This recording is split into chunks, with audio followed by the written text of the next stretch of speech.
어제 우리가 나누었던 시편 3편은 아침의 기도이자 탄원 시입니다. 그런데 오늘 본문 시편 4편은 그 시편 3편과 짝을 이루는 저녁의 기도이자 그러한 처지와 형편 가운데 있음에도 불구하고 하나님을 향한 신뢰의 시라고 할 수 있습니다.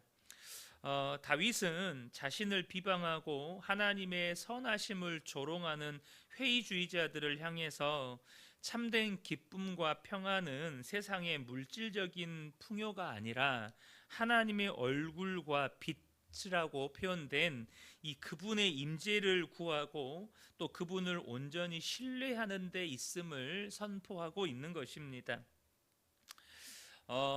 이 시편이 이렇게 구성된 건 포로기 이후로 지금 보고 있는데요. 포로기 이후에 유다 공동체 안에는 다수의 회의주의자들과 하나님을 멸시하는 자들이 존재했습니다. 어떻게 하나님이 살아계시는데 하나님의 나라라고 하는 이스라엘 공동체가 패망할 수 있으며, 어떻게 하나님이 살아계시는데 우리를 그 먼 이방 나라 바벨론 땅에서 70년 동안 포로 생활을 하게 두실 수 있느냐, 이런 거죠. 따라서 이 유다 공동체 안에 시편을 편집할 때 하나님을 향한 신뢰가 무엇인지를 변증하고 그런 회의주의자들, 하나님을 조롱하는 자들을 다시 하나님께 초청하기 위해서 이 다윗의 시편을 이렇게 재구성해서 시편 4편에다가 이렇게 배치를 하고 이렇게 편집을 한 것입니다. 그렇게 하나님을 대적하고 하나님을 섬기는 자신을 향하여서 마치 하나님이 없다는 듯이 조롱하는 자들을 볼 때에 다윗은 얼마나 답답함을 느꼈겠어요. 자신은 하나님이 살아 계시다는 것을 분명하게 경험했고, 자신에게 말씀하시는 하나님을 분명하게 경험했고, 그 인생의 위기와 그 인생의 어떤 고난 속에서도 자기를 건지시는 하나님을 분명하게 경험했건만, 여전히 자신을 향하여서 하나님이 없다고 조롱하는 자들이 너무나도 많은 것이죠. 그래서 다윗은 과거에 넓히심을 기억해내며 다시 한번 하나님의 자비를 구합니다. 1절을 보겠습니다. 내 의의 하나님이여, 내가 부를 때에 응답하소서. 곤란 중에 나를 너그럽게 하셨사오니 내게 은혜를 베푸사 나의 기도를 들으소서. 이렇게 다윗이 기도를 시작합니다. 그런데 우리가 여기서 함께 좀 살펴보기를 원하는 건 다윗의 기도입니다. 다윗의 기도를 보면 언제나 그 시작에 자신이 얼마나 지금 힘들고 얼마나 지금 고통스럽고 얼마나 지금 마음이 무너졌는지 이런 상황이 아니라 기도의 시작이 하나님이라는 것입니다. 그래서 본문에서도 보면 다윗이 어떻게 기도를 시작하죠? 내 의의 하나님이여 라고 하나님을 부르며 기도를 시작합니다. 그리고 문제 앞에서 그 답답한 상황 가운데 있는 이 다윗은 과거에 하나님께서 자신을 얼마나 너그럽게 대해 주셨는지를 기억하면서 은혜를 구하죠. 그래서 1절에 이 너그럽게라고 하는 이 단어는 넓다, 광대하다라는 뜻이에요. 과거에 하나님께서 자신에게 얼마나 너그럽게 자비를 베푸셨고 은혜를 베푸셨고 자기에게 사랑을 베푸셨는지를 기억하는 거죠. 이 모습에서 우리는 다윗의 믿음을 엿볼 수 있고 또 이 기도에서 문제를 돌파하는 핵심 비결이 무엇인지를 우리는 배울 수 있습니다. 우리도 인생을 살다 보면 사방이 막힌 것 같은 답답한 상황을 만날 때가 있습니다. 여기로 봐도 저기를 봐도 도무지 문제를 해결할 기미가 보이지 않는 거죠. 분명히 우리의 삶 가운데 그런 때가 있어요. 그때 여러분, 저와 여러분이 먼저 분명하게 아셔야 될 것은 그때 내 입술에서 가장 먼저 나오는, 가장 먼저 튀어나오는 그것이 지금 나의 믿음의 상태라는 것입니다. 여러분, 다윗은 뭐가 튀어나와요? 내 의의 하나님이여가 튀어나와요. 그런데 아이고 힘들다, 아이고 죽겠다, 내가 못 살겠다, 아이고 짜증난다. 여러분, 내 입술에서 지금 가장 먼저 무엇이 튀어나오느냐가 내 믿음의 상태요, 내 삶의 주인이 누구인가를 드러낸다는 것입니다. 지금 내 처지나 형편을 내가 말하고 있고, 혹은 내가 느끼는 어떤 상한 감정이나 어떤 분노의 감정이나 내 감정을 말하고 있다면, 지금 그 상황이 내 삶을 주도하고 있고 그 감정이 내 삶을 주도하고 있다는 것을 드러내는 것입니다. 하지만 그럼에도 불구하고 내 입술에서 하나님의 이름이 나온다면, 내 삶의 가장 중요한 것은 하나님과의 관계이고, 여전히 하나님이 내 삶을 주관하고 있다는 것을 나타내는 것입니다. 사랑하는 성도 여러분, 지금 여러분의 삶을 주도하는 건 하나님이십니까? 아니면 지금 여러분이 문제라고 여기는 그 상황입니까? 아니면 그 상황 속에서 내가 느끼고 내가 그 주목하고 있는 감정입니까? 다윗이 내 의의 하나님이여라고 부르는 것은, 비록 지금 다윗이 너무나도 답답한 처지와 형편 가운데 놓여 있어요. 정말 감정의 답답함을 느끼고 있습니다. 다윗이요, 지금 문제가 없는 게 아니에요. 다윗은 그런 감정을 느끼지 못하는 이런 무감정의 사람이 아닙니다. 다윗도 우리가 똑같아요. 다윗도 두려움을 느끼고 슬픔을 느끼고 아픔을 느끼고 정말로 사방이 막힌 것 같은 답답함을 느낍니다. 그런데 그는 여전히 하나님의 주권을 인정하고 있다는 겁니다. 그의 삶을 주도하고 그의 삶을 이끌고 있는 건 상황이나 그 상황 속에서 느끼는 감정이 아니고 하나님이시라는 겁니다. 또한 본문에서 보면 다윗은 지금 자신이 처해 있는 문제나 상황을 주목하거나 묵상하지 않고 있다는 사실입니다. 제가 엊그저께도 그런 말씀을 드렸죠. 여러분, 기도가요, 정말로 하나님을 바라보는 기도가 있고 문제를 묵상하는 기도가 있다고 말씀을 드렸어요.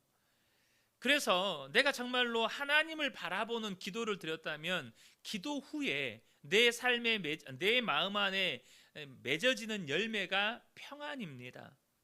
그런데 문제를 묵상하는 기도는요, 기도를 했는데 더 근심이 커지고 더 걱정이 커지고 더 내 마음 가운데 불안이 커져요. 뭐 했다는 거죠?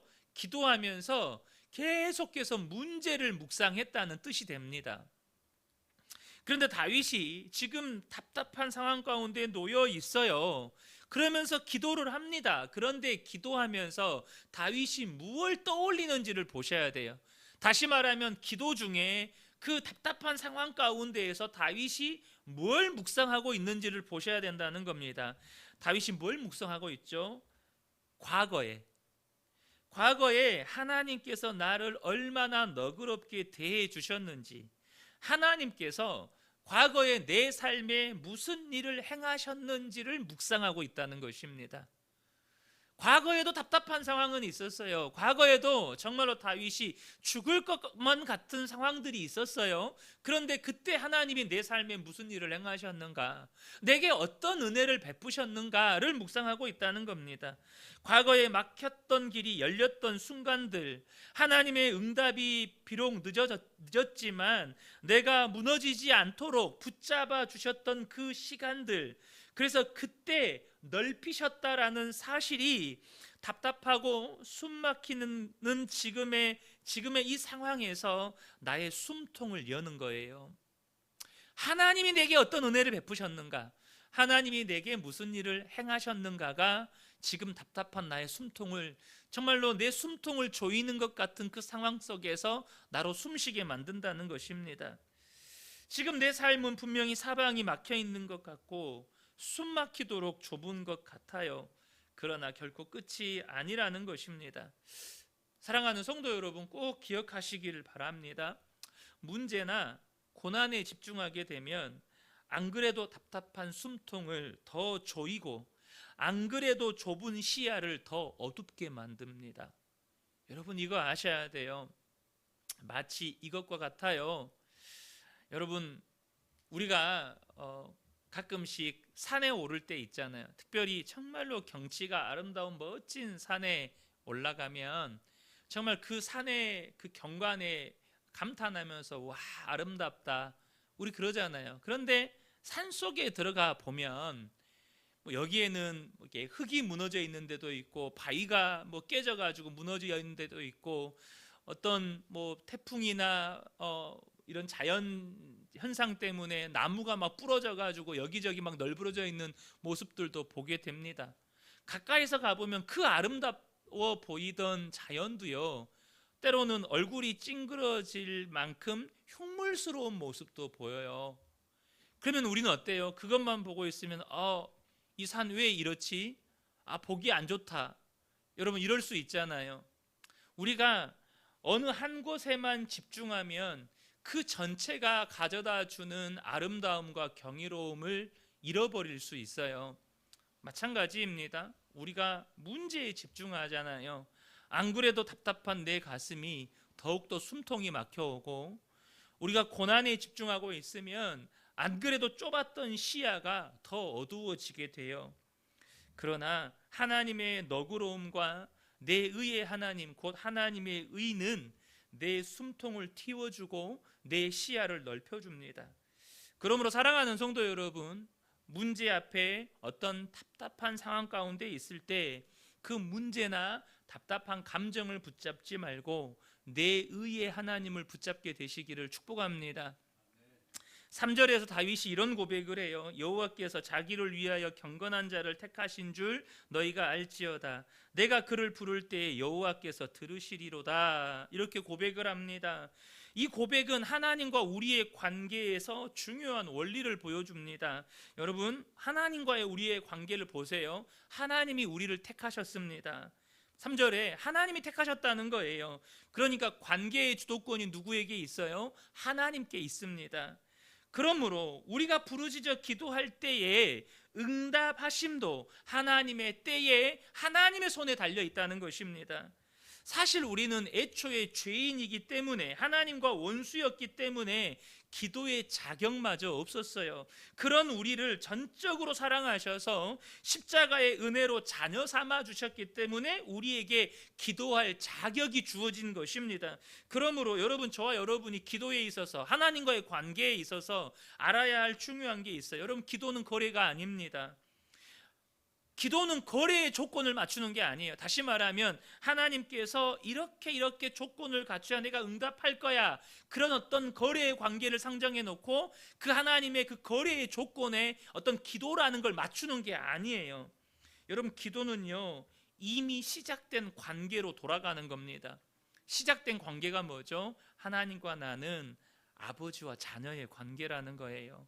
예수 그리스도의 피에 그 공로로, 하나님의 값없는 사랑으로 내가 하나님의 자녀가 됐어요. 그 관계로 돌아가는 거예요.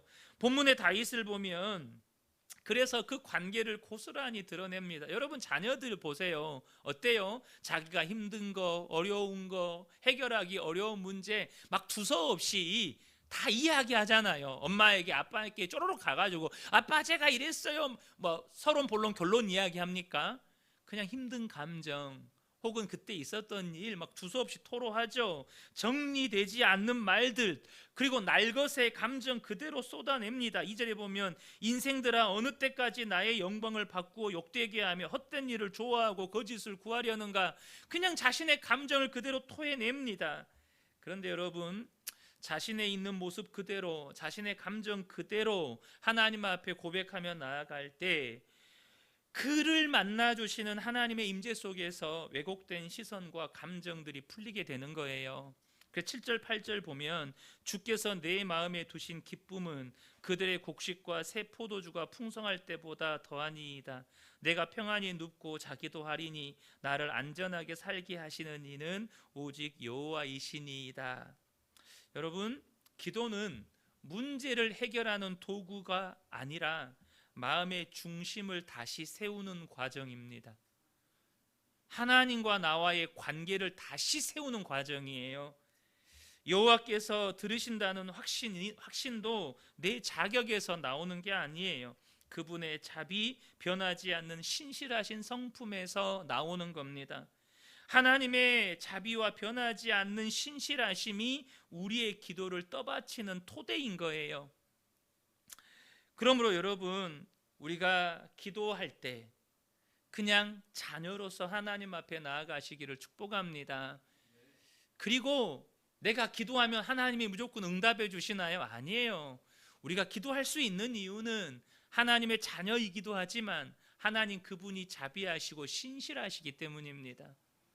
그래서 여러분, 기도는 앞서도 말씀드렸지만 하나님과의 관계를 다시 세우고 마음의 중심을 다시 세우는 과정인 거예요. 이게 되지 않았는데 여러분, 기도의 응답이 될까요? 하나님과 관계가 바로 세워지지 않았는데 어떻게 기도 응답이 이루어져요? 나는 여전히 내 마음대로 기도는 해요. 근데 그냥 하나님과의 관계는 생각하지 않고 이거 들어주세요, 저거 들어주세요, 이 문제 해결해 주세요, 그냥 문제에만 집중하면서 기도를 해요. 과연 기도가 응답 받을까요? 그런 기도는 응답 안 됩니다.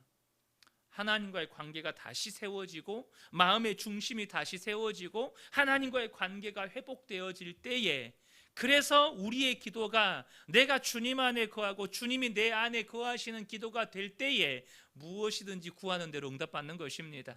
이 새벽에 함께 예배드리는 우리 모든 성도님들이 다시 한번 하나님과 관계가 회복되는 기도의 은혜를 경험하시기를 예수님의 이름으로 축복합니다.